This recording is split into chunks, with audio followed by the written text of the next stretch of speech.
Hello everyone, welcome to math simplified by Manmeet. आज का question tangent properties of the circle से है।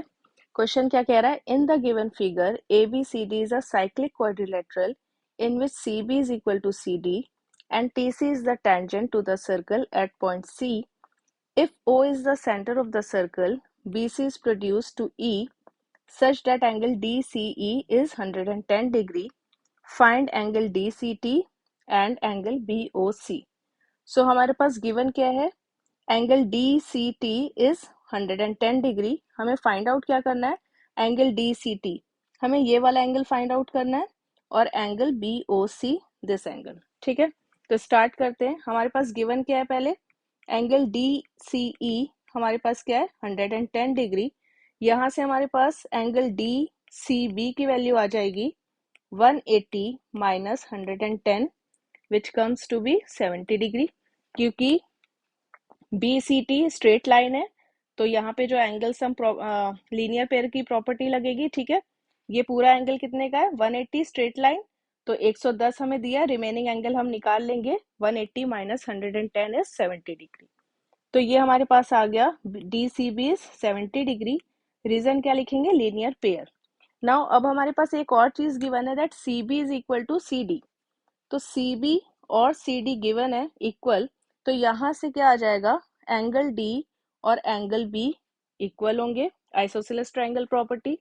Now in triangle DCB, angle D plus angle B plus angle C क्या है हमारे पास? 70 degree हमने फाइंड आउट किया है, plus 70 is equal to 180 degree.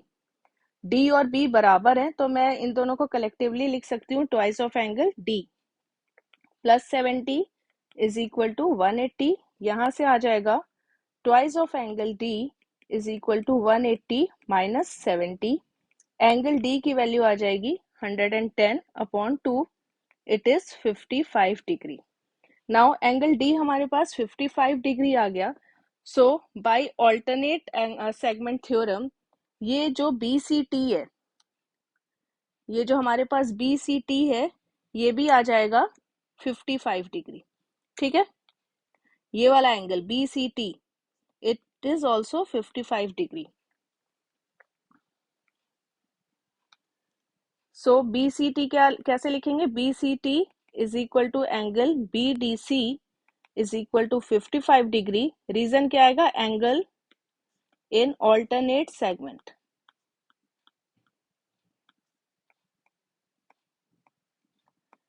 अब हमें BCT पता चल गया, हमें क्या फाइंड आउट करना था? DCT। सो एंगल DCT को हम कैसे लिख सकते हैं?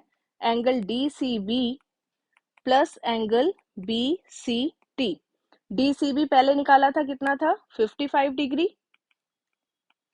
सॉरी 70 डिग्री, है ना? DCB 70 डिग्री और BCT निकाला यहाँ से 55 डिग्री, तो यहाँ से DCT की वैल्यू क्या आ जाएगी? 125 डिग्री। सो फर्स्ट पार्ट हो गया हमारा, जो DCT निकालना था, इट इज 125 डिग्री। अब सेकेंड पार्ट हमें फाइंड आउट करना है एंगल BOC। अब एंगल C या BDC हमने फाइंड आउट किया था 55 डिग्री, तो एंगल BOC क्या आ जाएगा? Twice of angle BDC। ठीक है, ये इसका रीजन क्या होगा? Angle at the centre is double the angle at any point on the remaining part of the circle.